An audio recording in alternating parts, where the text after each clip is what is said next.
3, 2, 1. L'histoire de Dieu, du monde et de toi. 3. Dieu est l'union de trois personnes liées par l'amour. Au commencement, ils étaient trois, le Père, le Fils et le Saint-Esprit. Non pas trois dieux différents, mais un Dieu, union indissoluble de trois, une triunité, ou Trinité. La Trinité n'est pas un problème de maths ou une ancienne énigme. C'est la bonne nouvelle que Dieu est amour. Depuis toujours, le Père a aimé son Fils dans l'unité de l'Esprit. Comment pouvons-nous nous représenter cela? En fait, le Fils de Dieu est l'image de Dieu. Il nous donne accès à la vie de Dieu. Ainsi, considérons par exemple la scène du baptême du Fils de Dieu. Nous y voyons le Saint-Esprit descendre sur lui, tandis que le Père déclare « Tu es mon enfant bien-aimé, tu fais toute ma joie ». Cette scène est un aperçu de la vie éternelle de Dieu. Le Père a toujours aimé son Fils avec la joie du Saint-Esprit. Mais cet amour était trop beau pour qu'il le garde pour eux. Le Dieu d'amour souhaitait le partager. Ainsi le Père a fait un monde au travers de son Fils et par son Saint-Esprit, car il veut que des milliards d'enfants rejoignent sa famille. Toi et moi avons été créés pour entendre cette déclaration. Tu es mon enfant bien-aimé, tu fais toute ma joie. Le sens de la vie, c'est de trouver notre place avec eux. 2. L'histoire du monde est l'histoire de deux hommes. Dieu a placé un homme, Adam, à la tête de l'humanité pour qu'il la bénisse et prenne soin d'elle. Mais Adam se détourna de Dieu, se replia sur lui-même et plongea le monde dans la mort et la malédiction. L'humanité fut déchue de la grâce. Maintenant, nous partageons tous cette humanité brisée et nous ressentons les effets de sa malédiction. La race humaine est comme un sapin de Noël qui a été abattu et arraché de sa terre naturelle.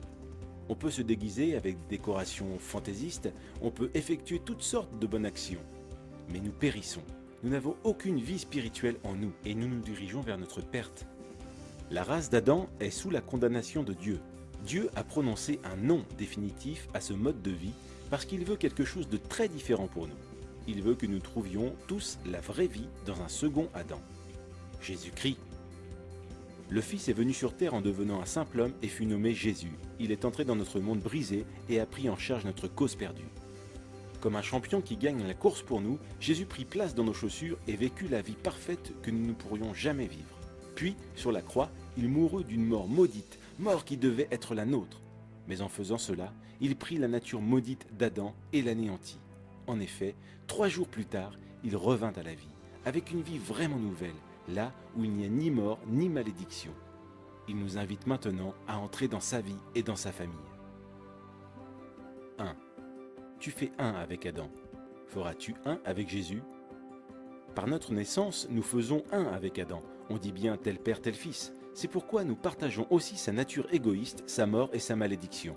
Unis à Adam, nous n'avons pas de vie en nous-mêmes et aucun espoir pour l'avenir. Mais Jésus vient pour offrir une incroyable union avec lui. Telle une branche de sapin de Noël, nous pouvons être coupés de l'arbre Adam et greffés à l'arbre Jésus-Christ. Pensez aussi à une autre image d'union. Nous pouvons faire un avec Jésus comme dans un mariage. Imaginez un mariage entre un prince et une mendiante. Elle est sale et pauvre, avec un nom honteux et un avenir sans espérance. Pourtant, le prince l'aime et s'offre à elle dans le mariage. Dès qu'ils sont unis, que se passe-t-il? Le prince prend toutes les dettes de son épouse et elle reçoit toutes les richesses de son prince. Il couvre son nom honteux et lui donne son nom. Elle est invitée dans sa vie, sa famille et son héritage. Grâce à son prince, elle peut appeler le roi papa. Et tout cela grâce à leur union conjugale. C'est exactement la même chose avec Jésus. Si nous le recevons, tout ce qui est nôtre, notre péché, notre malédiction deviennent siens. Il paie le prix de tout cela sur la croix. Et tout ce qui est sien, sa justice, son héritage, deviennent nôtres. Si nous faisons un avec Jésus, dès maintenant nous sommes adoptés dans la famille. Son esprit devient notre esprit, son Père devient notre Père. Nous appartenons à ses frères et sœurs dans l'Église, nous prions le même Père et l'entendons exprimer son amour pour nous par ses paroles. Tu es mon enfant bien-aimé, tu fais toute ma joie. Ce sont nos privilèges maintenant, et quand Jésus reviendra, nous participerons aussi à sa vie physique et immortelle. Il ramènera nos corps à la vie et créera un monde nouveau, juste et droit. Ce jour-là, Dieu jugera le monde, confirmant à jamais son non à Adam. et son oui à Jésus-Christ. Tu fais un avec Adam, mais il n'y a aucun avenir dans cette vie-là. Cependant, les bras tendus vers toi, Jésus te lance une invitation. Il s'offre à toi, te donne sa vie même, sa famille et son avenir. Il est à toi si tu veux l'inviter dans ta vie. Fais un avec Jésus. Les trois t'invitent dans leur cercle d'amour. Les deux déterminent le monde. Veux-tu faire un avec le Fils de Dieu ? Nous ayant prédestinés dans son amour à être ses enfants d'adoption par Jésus-Christ, selon le bon plaisir de sa volonté. Voyez quel amour le Père nous a témoigné pour que nous soyons appelés enfants de Dieu. Jean chapitre 1, mais à tous ceux qui l'ont reçu, à ceux qui croient en son nom, elle a donné le pouvoir de devenir enfants de Dieu, lesquels sont nés, non du sang, ni de la volonté de la chair, ni de la volonté de l'homme, mais de Dieu. C'est par là que se feront reconnaître les enfants de Dieu et les enfants du diable. Après avoir écouté ce message, si vous avez décidé de donner votre vie au Seigneur Jésus-Christ, faites cette prière avec l'homme de Dieu.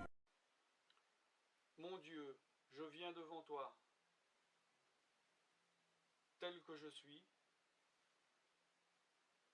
Je confesse Jésus-Christ comme mon Sauveur et mon Seigneur.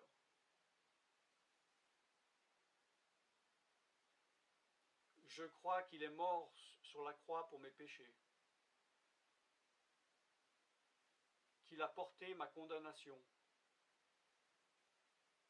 Il a porté mes péchés et mes maladies. Que Jésus-Christ est le roi des rois et le Seigneur des seigneurs. Qu'il est le Fils de Dieu. Qu'il est maintenant ressuscité et assis à la droite du Père. Et il prie maintenant pour moi. Je me suis détourné de mes péchés et je veux obéir à ta parole.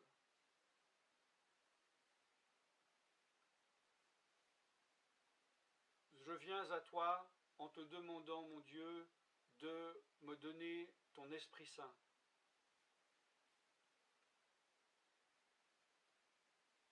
Remplis-moi de ton Esprit, afin que tu ne sois plus à l'extérieur de moi, mais que tu viennes habiter en moi.